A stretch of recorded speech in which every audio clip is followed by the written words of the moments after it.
The Bronx Gang War. What would you do if you were born in a place where you only had two options? You either carry a weapon and risk going to jail, or you remain unarmed and one day you will become the unfortunate victim who becomes a headline in the news. New at 5, we're hearing from the families of two teens shot and killed in the Bronx. This is surveillance video of one of those victims, just 13 years. Another weekend of deadly gun violence in New York City. 4 teenagers were shot in separate incidents. 3 of them died. In the Bronx Gang War, unfortunately, there are no age limits on who the victim might be, and this war is no respecter of blood relations either. Brace yourself. This is a story of guns and blood. Gangs in the Bronx. The Bronx is the borough where hip-hop was created. On the 11th of August 1973, this was where DJ Kool Herc decided to extend an instrumental beat to make people dance longer, and then he began MCing or rapping at the same time.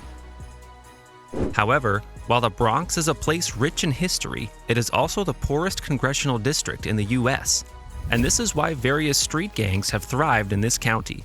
The Bronx also has the highest dropout rate amongst all boroughs in New York. Unfortunately, in the Bronx, many teenagers drop out of school, join street gangs, and end up living a life of crime. This is why many of these young men die even before reaching the legal drinking age. Some of the gangs that have become the most prominent amongst the Bronx teenagers are Young Gunners, aka YGs. YGFC, which stands for Young Gunners from Cortland. This gang is actually a subset of YGs. YGs was created in 2003 by Jew Hef, and like almost every other gang in the Bronx, the YGs were based in project buildings such as the Mott Haven Houses, Patterson Houses, and the River Park Towers. After a disagreement between the high-ranking leaders of YG, YGFC was formed, and after some time their name changed to GFC, then to OGFC, before they eventually became known as OGs, which stands for Original Goons. The OGs are primarily based in Cortland Avenue, and they control 3 of the most dangerous blocks in the Bronx: Jackson Houses, Melrose Houses, and Morrisania Heights, aka Vietnam. The OGs and the YGs eventually became ops and started beefing with each other. Other gangs in the Bronx are the Big Money Bosses, aka BMB, Hilltop Young Bosses, aka HTYB, and Sevside. And during the 2010s and 2020s, most of the members of these gangs are between the ages of 12 to 23. Unfortunately, many of these teenagers are already exposed to gang violence and crime even before they learn to drive. In the Bronx, the gangsters are young kids between 13 to 15 maneuvering the back alleys and the looping hills whilst using scooters to commit murder even in broad daylight. For many of these young men, the gangsters are the only example of what success in the hood looks like. Joining a gang is perhaps the only way to thrive in the poverty-infested project buildings. This is why joining a gang is so attractive to these teenagers. And it's not just about the financial benefits. For some of these young men and women, being a gang member is the only way to survive in the hood. During this period in the Bronx, you either join a gang, carry a weapon, and go to jail, or you could be caught lacking and die in the streets. This is also the period where drill music, which began in Chicago, had become quite popular in the Bronx. You could say hip-hop could be seen as a legitimate way for these teenagers to make it out of the hood. However, you could also argue that it is partly responsible for the increase in violence in these neighborhoods. Many of the lyrics in the songs are stories about actual killings that happen in the streets. The most popular rapper of the OGs in the Bronx is Sha Ek, aka the Jiggy Man, and the most popular rapper from the YGs is D-Thang, while the most popular rapper from Sevside is K-Flock. K-Flock is a member of 700 DOA, a subset of Sevside. While most gangs tend to have allies, for DOA they identify as everybody killers, which means they have a beef with everybody. Although there are a few friendships between DOA and OGs, but the DOAs absolutely hate the YGs. K-Flock has been seen in several IG live videos on the block of his ops and threatening several YG members. Come outside, we in front of our building. Look, we in front of our building. Well, I'm not even gonna make it hard for the cops. We got to go to a party and shit, you know the vibes. While the boys keep on following me, I keep on following me, go to a party, bro. I'm having fun. And what if I tell you that K Flock and D-Thang are actually cousins? But since D-Thang is a member of YG's and K Flock is a member of DOA, there is no love lost between each other. Because in this war, family doesn't matter to these gangsters. If I see Stunner, you know I'm a go wolf. Fuck that, matter of fact, no. He said fuck that for the bitches, no show wolf. Look, if I see Stunner, you know I'm a go wolf. Fuck the bitches, matter of fact, no show wolf. The K Flock, I'm a go wolf. Like me? Like Ice did this Sonny. Can't wait to see Auntie now. Huh. Just gonna learn today, I ain't gonna lie. Y'all niggas stop playing with me, bro. Gangsta, bro.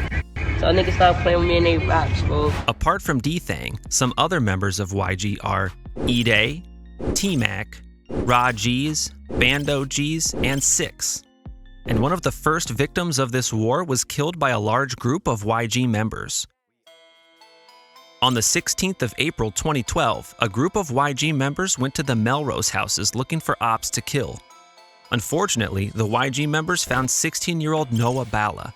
Noah was a member of the OGs, and the YGs wasted no time in attacking him. About 20 grown men stomped this 16-year-old to death.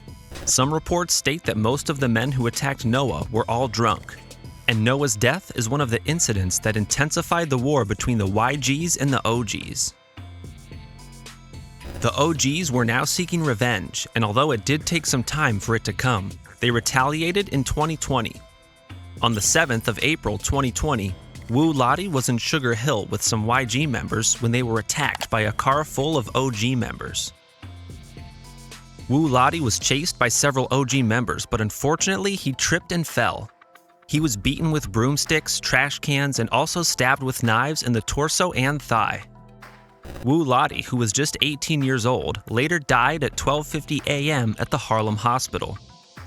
This war continued into the summer of 2020 when both sides would suffer several casualties. On the 10th of September 2020, Kether Wirtz, aka K-Dub, was on Hoe Avenue in Crotona when he was approached by two masked gunmen. Just like Wu Lottie, K-Dub tried to run away, but unfortunately he also stumbled and fell. K-Dub was shot multiple times in the head and leg, and he passed away at the hospital at the age of 17. Murder of a Bronx teenager.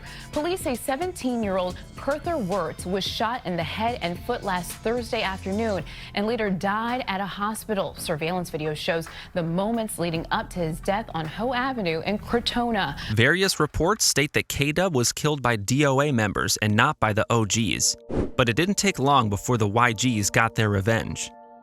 2 days after the death of K-Dub, Christopher Pagan, aka Yellow, was in a parked car at Jackson Houses when one man approached the car and opened fire on Yellow and another man who was in the car. The other victim survived, but Yellow wasn't so lucky. He was shot in the head and shoulder and died at the crime scene.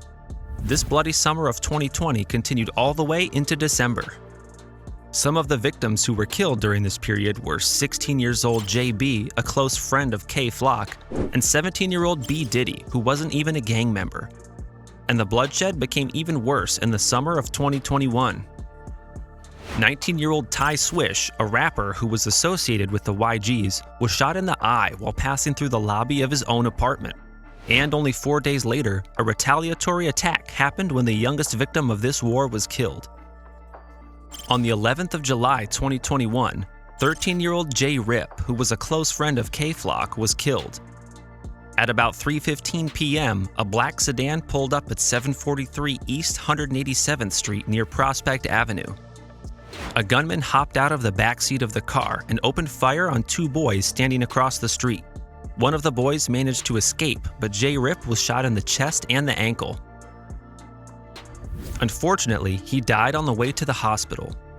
Jay Rip was an affiliate of Sevside, and according to the authorities, he had already been arrested 8 times, even though he was only 13 years old. Jay Rip was allegedly also present at the scene when Ty Swish was killed. And because of the violence in the streets, the schools in the Bronx aren't safe either. Many of the schools are now using metal detectors to prevent gang killings and ensure weapons are not brought to the school. Some of the major gangsters involved in this war have since been taken off the streets. D Thang has been sentenced to 3 to 5 years in prison after he was indicted on 65 counts of attempted murder and animal cruelty, while K Flock is currently facing first-degree murder charges and has also been indicted on a RICO charge. However, there's no obvious end in sight to the war in the Bronx. Even though they are both now in prison, K Flock and D Thang haven't stopped dissing each other. K Flock still dropped a freestyle recorded over the phone dissing his cousin.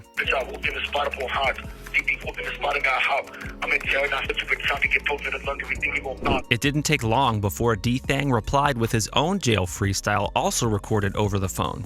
K Flock, why you lied on the net? Said I got hot. You know that cat. And for what, we gon' get to the fact you saw me face to face and you wasn't on that. Like, so I wanna know.